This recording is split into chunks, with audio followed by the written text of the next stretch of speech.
Hello everyone. In Africa, baboons steal food and disrupt the lives of local people. Farmers and local authorities use traps to deal with them, but what happens when a group of 50 baboons attacks? The damage won't stop unless the authorities take strict measures to control this invasive species. Are you ready to learn more about this invasive monkey species? If you are, leave a comment with the number 1.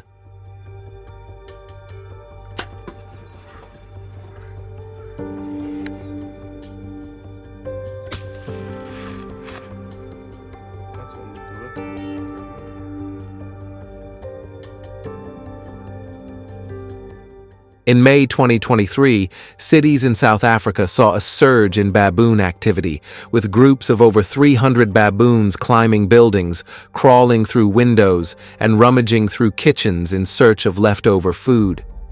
In suburban forest areas, drivers encountered more than 50 baboons blocking the roads or launching surprise attacks.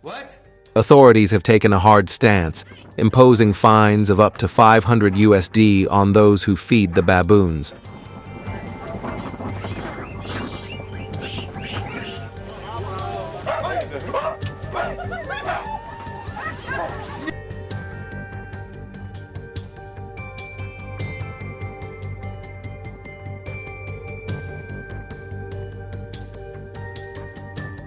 When olive baboons lose their fear of humans, it becomes a major issue. These baboons, living throughout East and Southern Africa, have a strict social system and communicate through vocalizations. With strong hands and sharp teeth, they are skilled foragers, eating anything they can find. How do you stop such a rapidly adapting invasive species?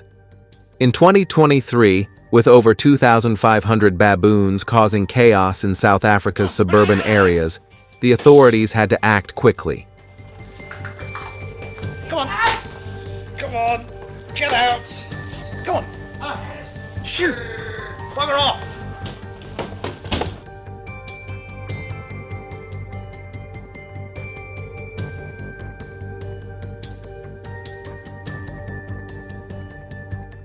The solution lies in using steel cage traps made from reinforced mesh, measuring 6 feet long, 4 feet wide, and 5 feet high, with a pressure-activated door. The key is in the placement of bait. Experts have found that placing food 75% of the way into the trap increases the success rate. However, olive baboons are highly intelligent and often test the traps before entering. Hunters must have a strategy, masking their scent and securing the area to achieve optimal effectiveness. These traps allow for safe capture from over 30 yards away, reducing direct conflict.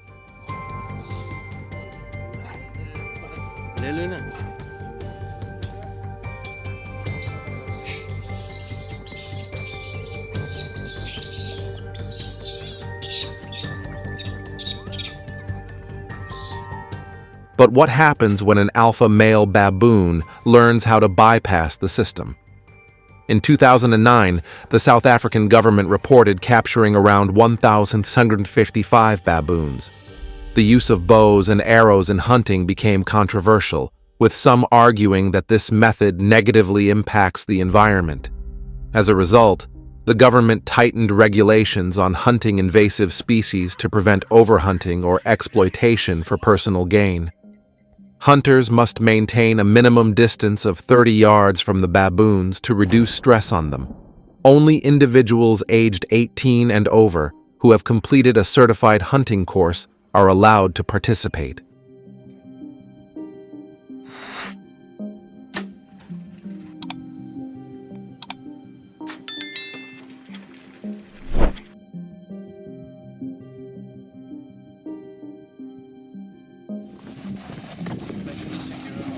Definitely. Every hunter knows that without the right bait, there's no hunt. Fresh fruit is the ideal bait, but placing it is no simple task. In the vast South African savannas, you're never alone. The unpredictable terrain requires a team of at least 3 people. Camouflaging with the deep green and brown hues of the landscape is a matter of survival. as baboons have exceptionally sharp vision. Have you ever seen a hunt like this?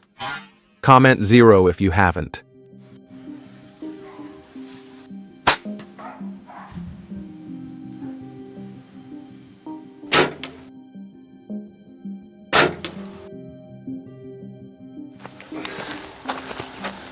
Oh, good shot.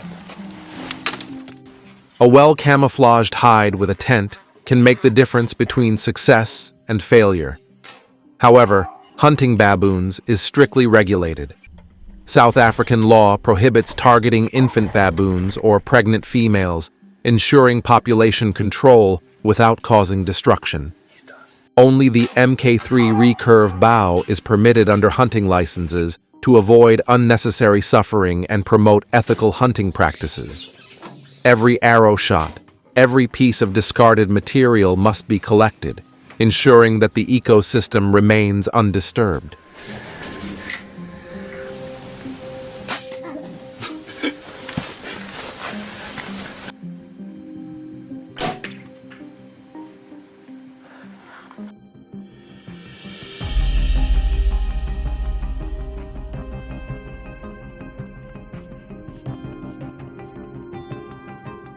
However, hunting baboons may only be a temporary solution. Instead, protecting trash and leftover food helps eliminate easy food sources. Farmers use loud noises, bright lights, and reflective objects to drive them away, a simple yet effective method. The goal is not to eliminate them but to coexist without conflict. If you think this method is effective, leave a comment below.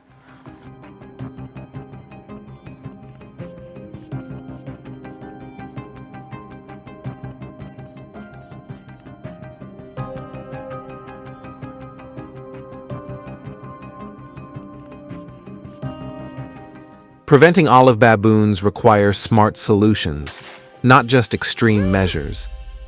What do you think is the most effective way to eliminate an invasive species? Have you seen similar problems in your area? Leave a comment. We'd love to hear your thoughts. Stay tuned because what's coming next might be even more shocking. If you enjoyed the video, please like and subscribe to support our channel.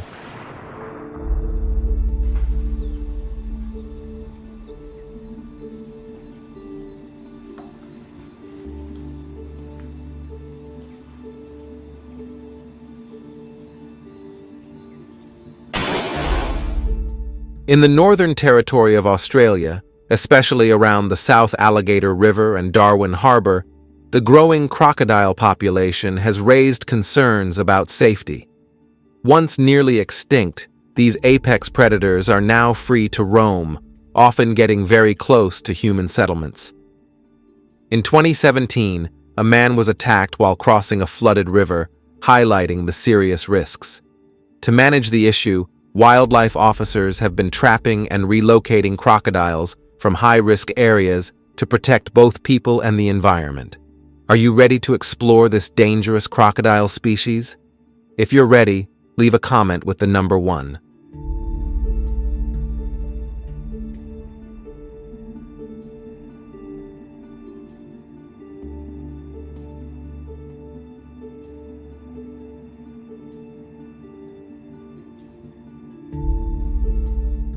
With an estimated 100 million crocodiles in the region, what would the risk be if this invasive species spreads further?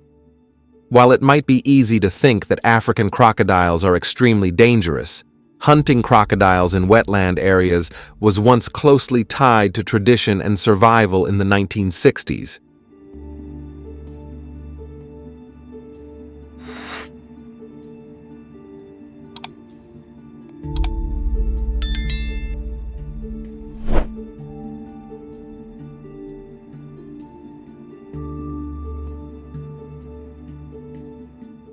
Young men aged 18 to 25, armed with bows and arrows, venture into the waters of Lake Victoria and the Okavango Delta.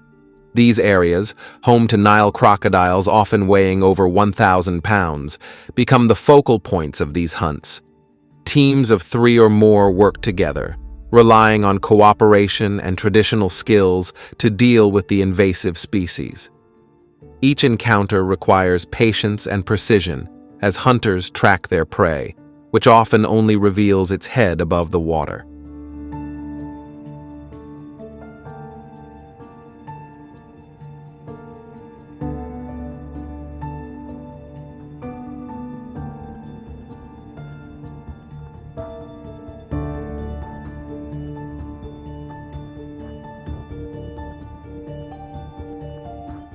At that time, there were no hunting restrictions, allowing communities in Tanzania and Botswana to deal with the growing crocodile population year-round.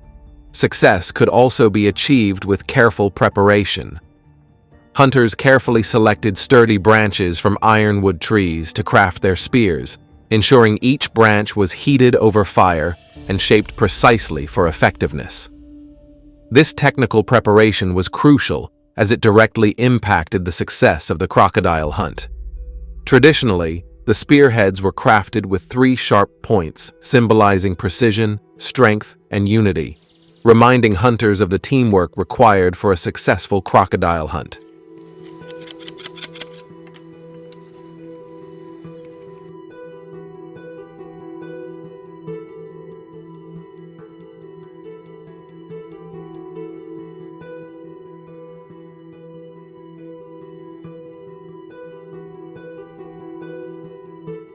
If you were a hunter, I would advise against hunting alone and recommend going with a group for safety and success.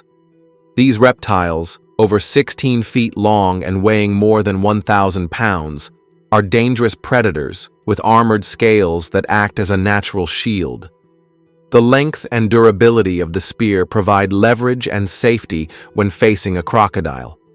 Without proper preparation, the hunt could easily fail, putting the hunters in danger and rendering their efforts useless. Do you agree with this method? If so, leave a comment with the number 2.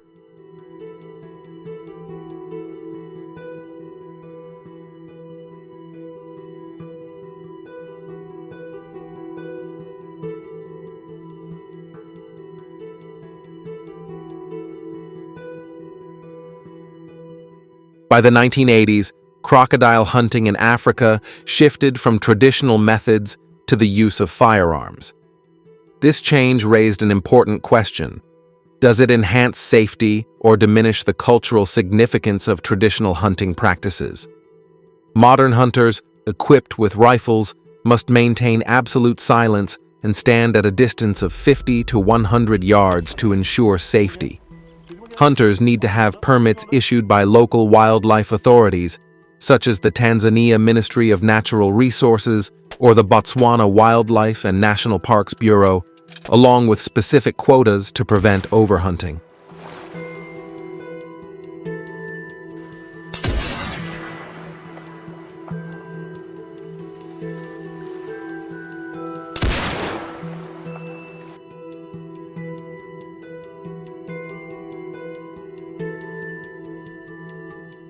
Crocodile hunting requires hunters to be trained in the behavior of this invasive species to know how to approach and handle them safely. For larger crocodiles, hunters are encouraged to aim for a humane kill and focus on quick, decisive shots. Typically, firearms like the .375 H&H Magnum or .458 Winchester Magnum are used to take down large crocodiles. However, hunters are prohibited from hunting juvenile crocodiles or those during the breeding season. Hunting takes place in the morning when crocodiles come ashore to bask in the sun or hunt for food. Thanks to regulations and control policies, hunters can take down approximately 2,000 to 3,000 African crocodiles each year.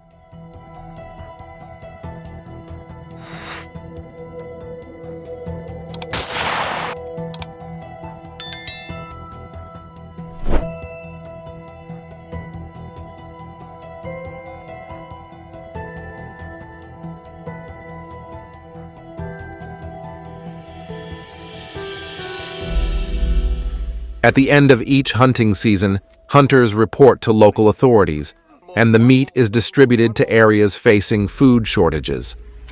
This practice emphasizes the deeper purpose of hunting. It's not just about skill and tradition, but also about providing for communities in need. The tension during the hunt is real, and every step taken is crucial.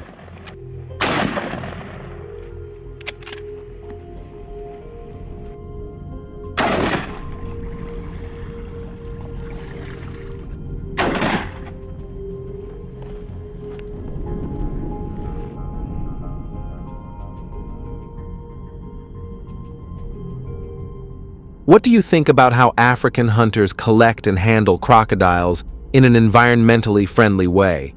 How can we balance tradition and conservation? What are your thoughts on the journey of African hunters in combating invasive species? Leave your opinion in the comments section, and if you enjoy this journey, make sure to subscribe to see more thrilling adventures coming up.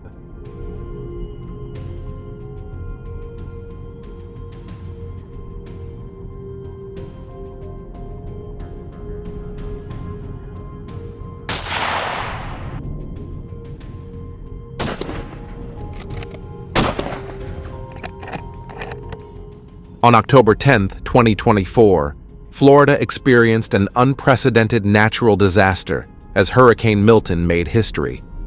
Not only did it cause $20 billion in property damage, but Milton also destroyed nearly 123,550 acres of pristine forest, leaving millions of animals without their essential food sources. According to the Federal Emergency Management Agency, FEMA, and the Florida Department of Natural Resources, FDNR, Hurricane Milton had the most devastating impact in Florida's history.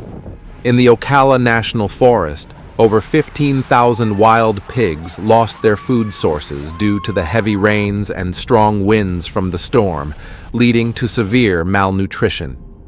Are you ready to explore wild pigs? If so, leave a comment with the number 1.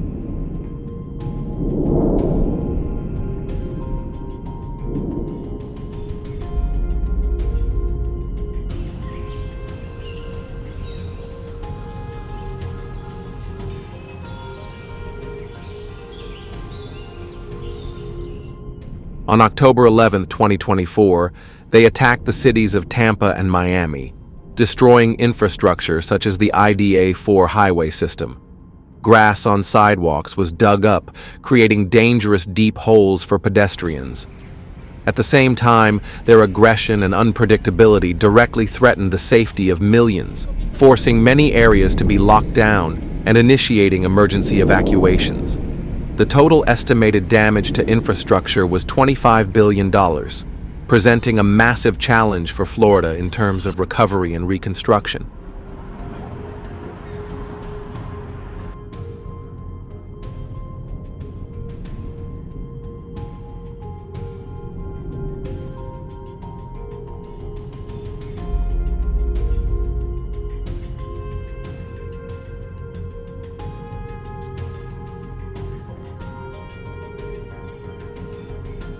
In response to the increasing threats posed by wildlife, the Florida government implemented measures to install steel cage traps to prevent attacks from 1.5 million wild pigs. Specifically, after Hurricane Milton, the forest terrain became slippery and hazardous, requiring safety precautions during trap installation. In response, 560 hunters were deployed to install the traps in licensed hunting areas within the Ocala National Forest and the Everglades. The steel cage traps were designed and set up with the requirement that at least 2 people be present to ensure safety.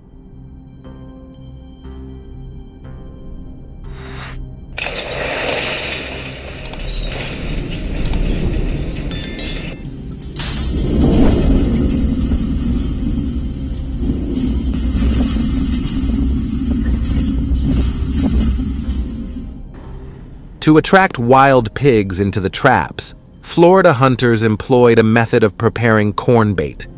The most popular corn bait used is Dixie sweet corn, known for its ability to retain its scent even during stormy days.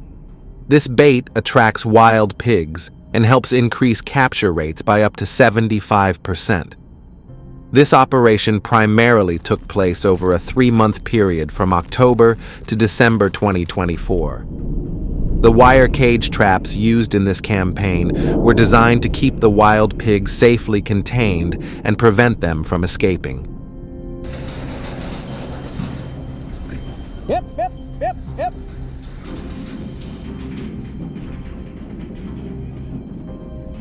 Yep, yep, yep, yep. Yep, yep, yep, yep. Come on, yeah. Yep, yep.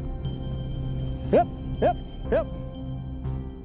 Each trap can catch 10 to 15 pigs at once. Hunting of juvenile wild pigs and pregnant pigs is prohibited to maintain ecological balance and minimize negative impacts on future wild pig populations. Thanks to responsible hunting management practices, Florida saved over $12 million in damages during this hunting season. Have you ever trapped wild pigs? If you have, leave a comment with the number 2, and if not, leave a comment with the number 5.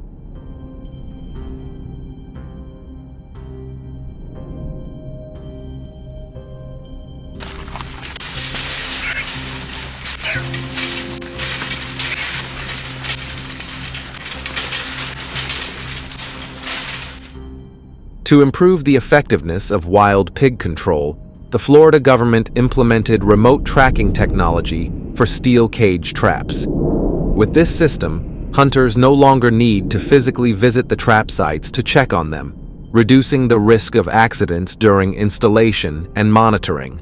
Instead, they can track the trap's activity from home. This hunting campaign has been successfully adopted by Florida residents over the past 5 years, proving to be highly effective. After trapping, hunters are responsible for collecting and reporting the numbers to authorities, who then implement new measures for the next hunting season. Come on, yep, yep, yep, yep. Come on, yep. Yep. Need a way to look into your trailer. Yeah. Yep, yep, yep, yep, yep. Yep, yep, yep. Yep, yep, yep, yep, yep. Yep, yep. At the same time, the Florida government addresses black bears in areas like the Apalachicola and Ocala forests by using bow hunting methods to quickly take down black bears. Hunters must be between the ages of 18 and 65, have a health certification, and complete a firearm safety course. The black bear hunting campaign, which runs through the hurricane season, helps significantly reduce damage. Black bears are highly sensitive to human scent and can easily detect the presence of hunters, increasing the risk of attacks. To participate in safe hunting, hunters must adhere to strict measures such as using scent-blocking gear, avoiding strong-smelling products, and always moving in small groups.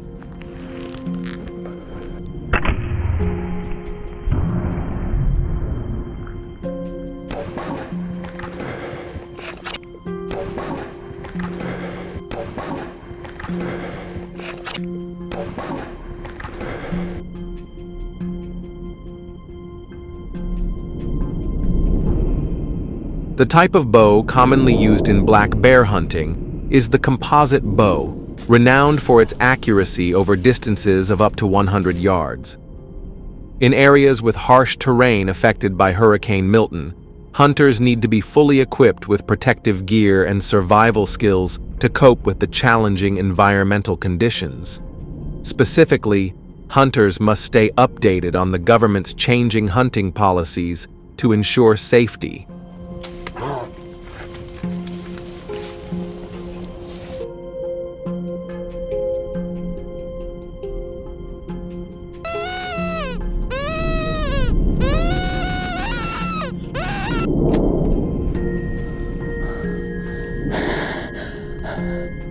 This video provides all the latest updates from Hurricane Milton. If your area is experiencing damage, leave a comment below to receive support. Hit the like button to let us know you're safe. Keep watching the video. These approaches have proven effective in preventing the spread of some invasive species. Do you have any ideas for better solutions? Share your thoughts in the comments so we can discuss together. Thank you for watching the entire video. If you enjoyed it, don't forget to like, share, and subscribe to the channel.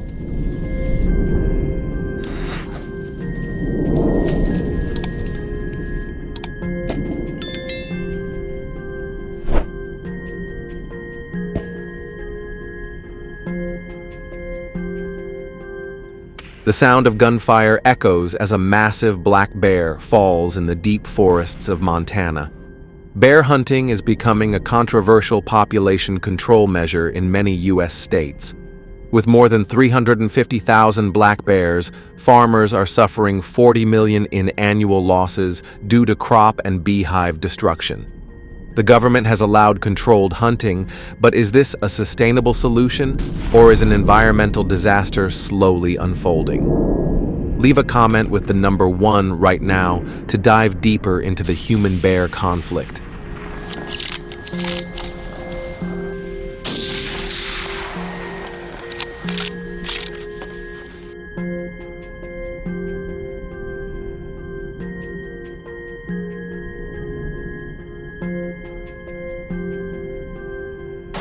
Hey, these black bears are no joke. We're talking about animals that can weigh up to 600 pounds, around 272 kilos, and stand as tall as a door. These bears are incredibly strong. One swipe of their paw can snap the ribs of a full-grown buck like it's nothing. And don't even get started on their senses. Their eyesight is as sharp as a hawk's, and their sense of smell is even better than the best hunting dogs you have. Even seasoned veterans who have spent decades in the woods know to be cautious around these monsters.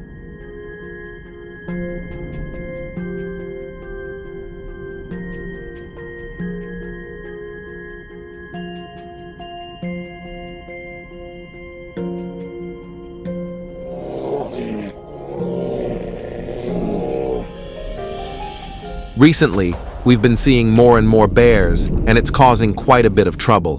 People are constantly encountering them. Authorities in the capital have had to step in, allowing controlled hunting to keep everything in balance. The bear hunting season typically starts when the leaves begin to change, from September to November. This is when the bears are fattening up to hibernate through the winter. I got him, just wait.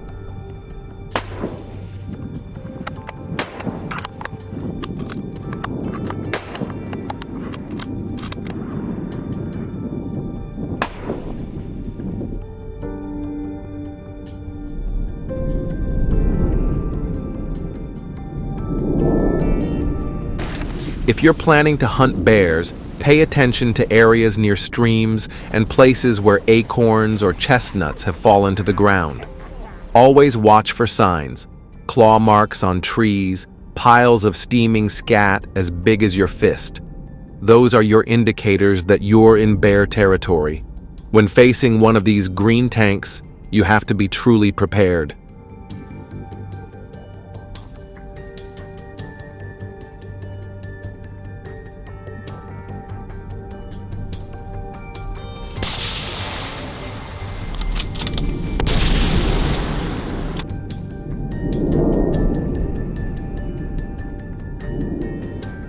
Most people here trust the 30-06 or 300 Win Mag rifles. These guns are powerful enough to take down a full-grown bear from a safe distance.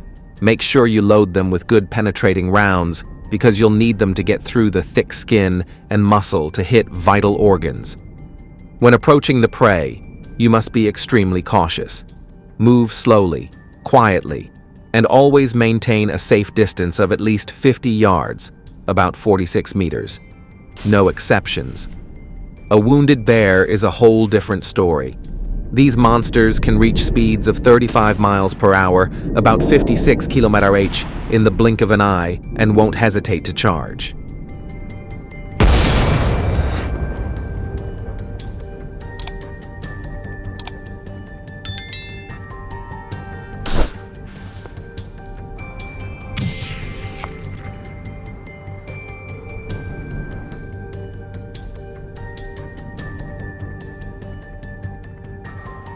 For a perfect shot, You should aim from about 100 to 200 yards, roughly 183 meters, targeting just behind the shoulder for a quick and clean kill. If you miss, you're in big trouble. A wounded bear is even more dangerous than a rattlesnake trapped in a pickle jar, ready to tear through anything in its path. If that happens, only quick reflexes and a cool head will save you from disaster.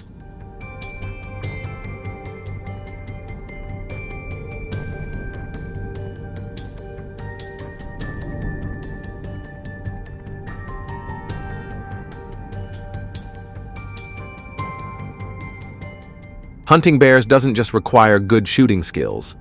You need to be as tough as steel and as fit as an athlete. Tracking a bear through thick brush can take hours, and you'll have to crawl over fallen logs, wade through streams, and climb hills in all kinds of weather. This is not a game for the faint of heart. Now, for those who like numbers, we're talking about 40,000 to 50,000 black bears being hunted each year across North America. Maine leads with about 3,000, followed by Pennsylvania with 2,500, and Wisconsin ranks third with 2,000. But remember, these numbers can vary significantly depending on the year, location, and local regulations.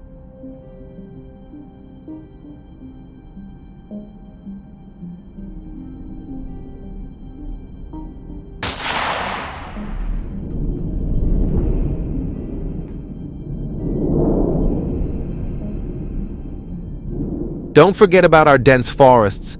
Many hunters swear by their four-legged companions, the hunting dogs. These are trusted allies in this dangerous hunt. Hunters typically choose breeds like the Plott Hound, Walker Hound, and Black and Tan Coon Hound. These dogs are specially trained for the job, with a sense of smell that's 100 times more sensitive than ours.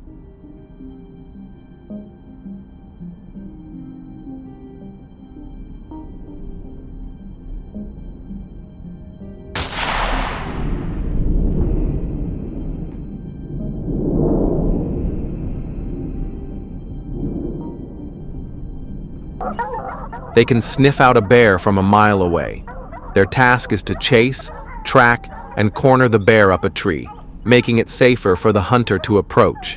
When a bear is treed, usually in an oak or pine tree that's 40 to 60 feet, about 12-18 meters tall, you have to act quickly. Approach carefully, keeping a safe distance of about 30 yards, 27 meters, from the base of the tree, with your large caliber rifle ready. Aim to take it down as humanely as possible. Hey, here, come on.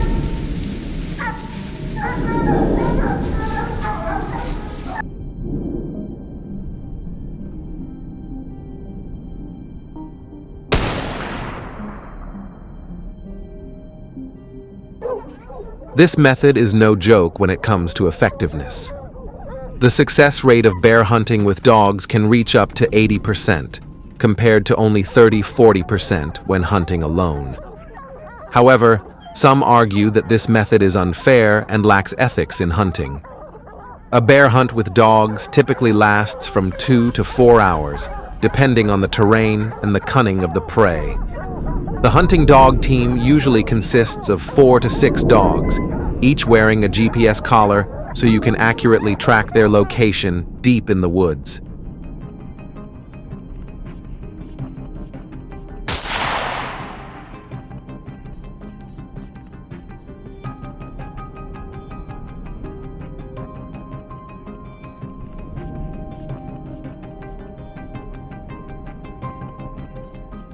After taking down a bear, we don't waste anything. The hide is used for rugs or decorations. Bear meat is extremely nutritious, and we often make sausages or smoked meat, just as delicious as pork. And don't forget about bear fat. It's used in traditional medicine and makes for an excellent lubricant. But hey, bear hunting isn't just about population control. For many of us, it's a way to immerse ourselves in nature, to connect with the ancient traditions of our ancestors. Every hunt is an adventure full of challenges, and believe me, it makes you respect the power and beauty of the wild.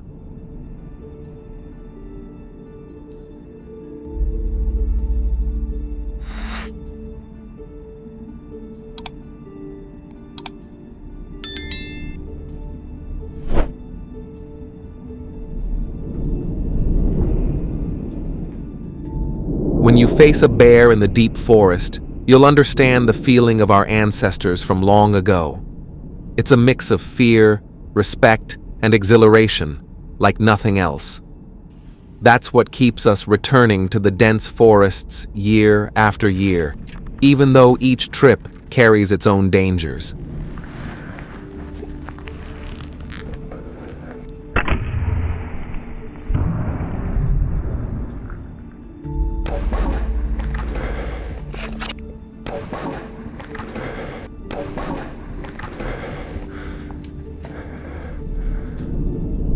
All right, that's the story about invasive species in the US. The government is taking action, allowing hunters to help control the population. What do you think about this approach? Do you have any other ideas for handling this issue? Share your thoughts in the comments below, and don't forget to hit the subscribe button to see more amazing videos about wildlife and nature. Be sure to share with your friends so they can watch too. Goodbye, and see you in the next video.